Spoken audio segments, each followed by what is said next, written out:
जय श्री राम। नमस्कार श्रोतागण। आज हम तुलसीदास द्वारा रचित रामचरितमानस में वर्णित चमत्कारिक चौपाइयों के बारे में सुनेंगे। इन चौपाइयों में संसार के सभी प्रश्नों के उत्तर निहित हैं। इन चौपाइयों की महिमा जानने के लिए अंत तक इस वीडियो को देखें। साथ ही हमारे इस YouTube चैनल को लाइक सब्सक्राइब ज़रूर करें, जिससे हमारे आने वाले वीडियो की जानकारी आपको सबसे पहले प्राप्त हो, तथा अपना कमेंट या टिप्पणी हमारे कमेंट बॉक्स में ज़रूर लिखें। हम ऐसे ही ज्ञानवर्धक धार्मिक बातों को आगे भी लाते रहेंगे।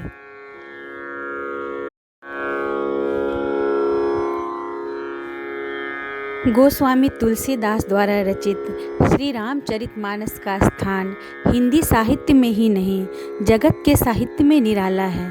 इसके जोड़ का ऐसा ही सर्वांग सुंदर, उत्तम काव्य के लक्षणों से युक्त, साहित्य के सभी रसों का आस्वादन करने वाला, काव्य कला की दृष्टि से भी सर्वोच्च कोटि का तथा आदर्श गृहस्थ जीवन, आदर्श राजधर्म, आदर्श पारिवारिक जीवन, आदर्श पतिव्रत धर्म, आदर्श भ्रातृधर्म के साथ साथ सर्वोच्च भक्ति, ज्ञान, त्याग, वैराग्य तथा सदाचार की शिक्षा देने वाला, स्त्री पुरुष, बालक वृद्ध और युवा सबके लिए समान उपयोगी एवं सर्वोपरि सगुण साकार भगवान की आदर्श मानव लीला तथा उनके गुण, प्रभाव, रहस्य तथा प्रेम के गहन तत्व को अत्यंत सरल, रोचक एवं ओजस्वी शब्दों में व्यक्त करने वाला कोई दूसरा ग्रंथ हिंदी भाषा में ही नहीं, कदाचित संसार की किसी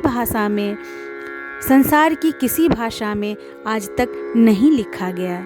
यही कारण है कि जितने चाव से अमीर गरीब, शिक्षित अशिक्षित, गृहस्थ सन्यासी, स्त्री पुरुष, बालक वृद्ध सभी श्रेणी के लोग इस ग्रंथ रत्न को पढ़ते हैं, उतने चाव से और किसी ग्रंथ को नहीं पढ़ते। तथा भक्ति, ज्ञान, नीति, सदाचार का जितना प्रचार जनता में इस ग्रंथ से हुआ है, उतना कदाचित और किसी ग्रंथ से नहीं हुआ।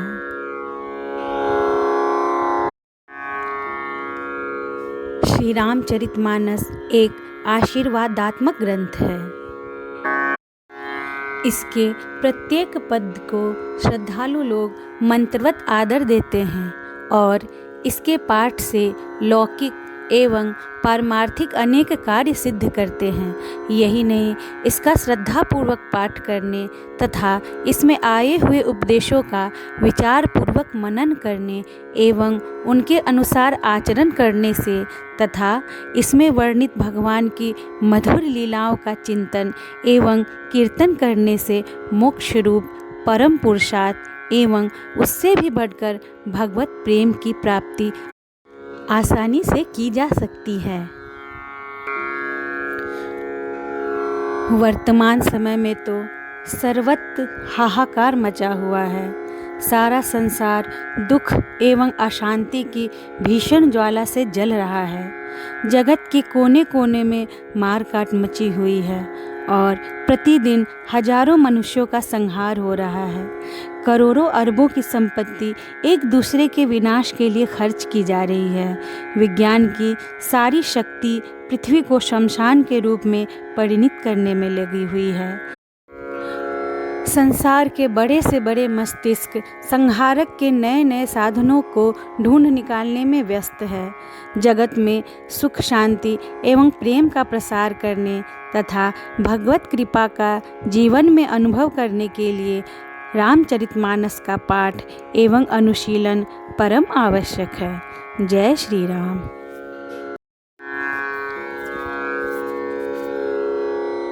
जैसा कि मैंने वीडियो के प्रारंभ में ही बताया, अब हम रामचरितमानस में वर्णित उन चमत्कारिक चौपाइयों को सुनेंगे। रामचरितमानस ग्रंथ के अंत में श्री राम शलाका प्रश्नावली के बारे में वर्णित है। इस प्रश्नावली में अभिष्टकर्ता के प्रत्येक समस्या का समाधान चौपाइयों द्वारा बताया गया है, जिसे अभिष्टकर्ता स्वयं चुनता अथवा बनाता है। इस राम शलाका प्रश्नावली के द्वारा जिस किसी को भी अपने अभिष्ट प्रश्न का उत्तर प्राप्त करने की इच्छा हो तो सर्वप्रथम उस व्यक्ति को भगवान श्री रामचंद्र जी का ध्यान करना चाहिए। तदंतर श्रद्धा विश्वास पूर्वक मन से अभिष्ट प्रश्न का चिंतन करते हुए प्रश्नावली के मनचाहे कोष्ठक में अंगुली या कोई शलाका रख देना चाहिए और उस कोष्ठक में जो अक्षर हो उसे किसी कोरे कागज पर लिख लेना चाहिए। प्रश्नावली के कोष्ठक पर भी ऐसा कोई निशान लगा देना चाहिए जिससे न तो प्रश्नावली गंदी हो और न प्रश्नोत्तर प्राप्त होने तक वह कोष्ठक भूल जाए। अब जिस कोष्ठक का अक्षर लिख लिया गया है उससे आगे बढ़ना चाहिए तथा उसके 9वें कोष्ठक में जो अक्षर पड़े उसे भी लिख लेना चाहिए। इस प्रकार प्रति 9वें अक्षर को क्रम से लिखते जाना चाहिए और तब तक लिखते जाना चाहिए जब तक उसी पहले कोष्ठक के अक्षर तक अंगुली या शलाका न पहुंच जाए। याद रखें श्रोतागण, उस अक्षर से प्रत्येक 9वें अक्षर को लिखना है। पहले कोष्ठक का अक्षर जिस कोष्ठक के अक्षर से 9वां पड़ेगा वहाँ तक पहुँचते पहुँचते एक चौपाई पूरी हो जाएगी। वहाँ तक पहुँचते पहुँचते एक चौपाई पूरी हो जाएगी तथा प्रश्नकर्ता के अभिष्ट प्रश्न का उत्तर होगी। इस प्रश्नावली शलाका में कुल 9 चौपाइयाँ हैं, जिसका स्थान, अर्थ और फल सहित उल्लेख अब हम सुनेंगे। सुनो सिया सत्य असीस हमारी, पूजी मन कामना तुम्हारी। अर्थात हे सीता, हमारी सच्ची आशीष सुनो, तुम्हारी मनोकामना पूर्ण होगी। यह चौपाई बाल कांड में श्री सीता जी के गौरी पूजन के प्रसंग में है। गौरी जी ने सीता जी को आशीर्वाद दिया है। इस चौपाई का फल है प्रश्नकर्ता का प्रश्न उत्तम है, कार्य सिद्ध होगा। दूसरी चौपाई, प्रबिसी नगर कीजे सब काजा, हृदय राखी कौशलपुर राजा। अर्थात अयोध्यापुरी के राजा श्री रघुनाथ जी को हृदय में रखे हुए नगर में प्रवेश करके सब काम कीजिए। इस चौपाई का स्थान सुंदरकांड में हनुमान जी के लंका में प्रवेश करने के समय की है। इस चौपाई का फल है भगवान का स्मरण करके कार्य आरंभ करो, सफलता मिलेगी। तीसरी चौपाई है, ओ घर ही अंत न होई निबाहो, काल नेमि जिमि रावण राहो। अर्थात ठग के साधु के वेश में पूजे जाने पर भी एक ना एक दिन उसका अंत आ ही जाता है। अंत तक किसी को कपट नहीं निभता। जैसे कालनेमी रावण और राहु का हाल हुआ, वैसा ही उस ठग का भी हाल होगा। इस चौपाई का स्थान बालकांड के आरंभ में सत्संग वर्णन के प्रसंग में है। इस चौपाई में यह बताया गया है कि इस कार्य में भलाई नहीं है तथा कार्य की सफलता में संदेह है।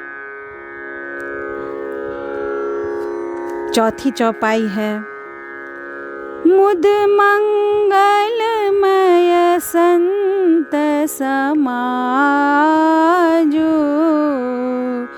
जो जग जंगम तीरथ राजो।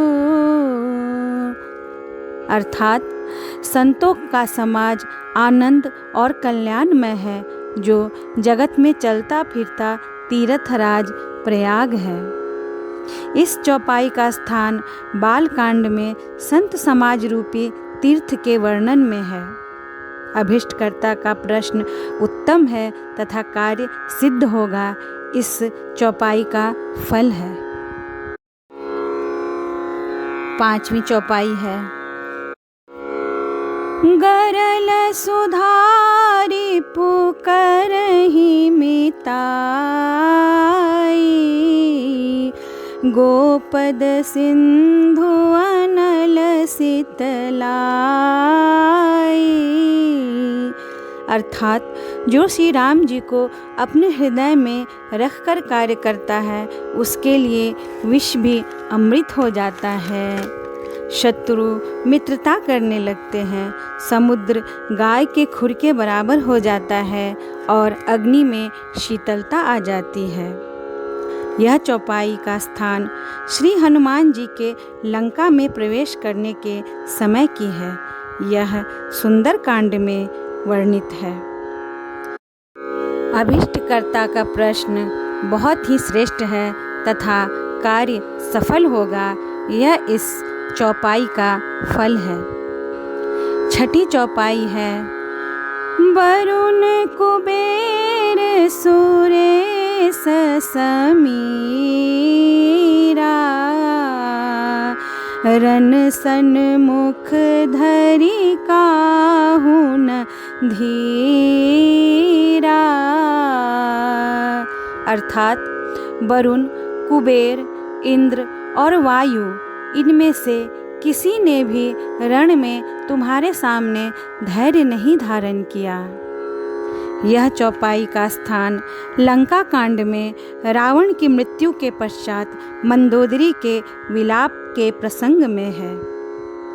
अभिष्टकर्ता के कार्य का पूर्ण होने में संदेह है, यह इस चौपाई का फल है। सातवीं चौपाई है सुफल मनोरथ होहु तुम्हारे, राम लखन मुनि सुनि भय सुखारे। अर्थात मुनि विश्वामित्र ने दोनों भाइयों को आशीर्वाद दिया कि तुम्हारा मनोरथ सफल हो। यह सुनकर श्री राम जी और लक्ष्मण जी सुखी हो गए। यह चौपाई बालकांड में पुष्प वाटिका से पुष्प लाने पर विश्वामित्र जी का आशीर्वाद है। अभिष्टकर्ता का प्रश्न बहुत उत्तम है तथा कार्य सिद्ध होगा, यह इस चौपाई का फल है। आठवां चौपाई है होई सोई जे राम रचि राखा, को करी तरक बढ़ावे साखा। अर्थात जो कुछ राम ने रच रखा है वही होगा, तर्क करके और विस्तार करके कोई फायदा नहीं है। यह चौपाई का स्थान बालकांड के अंतर्गत शिव और पार्वती के संवाद में है। प्रश्नकर्ता को इस उत्तर स्वरूप चौपाई से यह आशय निकालना चाहिए कि कार्य के होने में संदेह है, अतः उसे भगवान पर छोड़ देना ही श्रेयस्कर है। नौवीं चौपाई है विधि बस सुजन को संगत परहि, फनि मनि सम निज गुण अनुसरहि। यह चौपाई भी बालकांड के आरंभ में ही सत्संग वर्णन के प्रसंग की है। इस चौपाई का फल है, खोटे मनुष्यों का संग छोड़ दो, कार्य पूर्ण होने में संदेह है। इस प्रकार अभिष्टकर्ता के या प्रश्नकर्ता के प्रश्न का उत्तर मिल जाता है तथा कार्य के होने अथवा न होने के परिणाम का संदेह भी मिट जाता है। आशा है आप सबको यह वीडियो पसंद आया होगा। आगे और भी नई बातों को लेकर हम आपके सामने प्रस्तुत होंगे। तब तक के लिए जय श्री राम।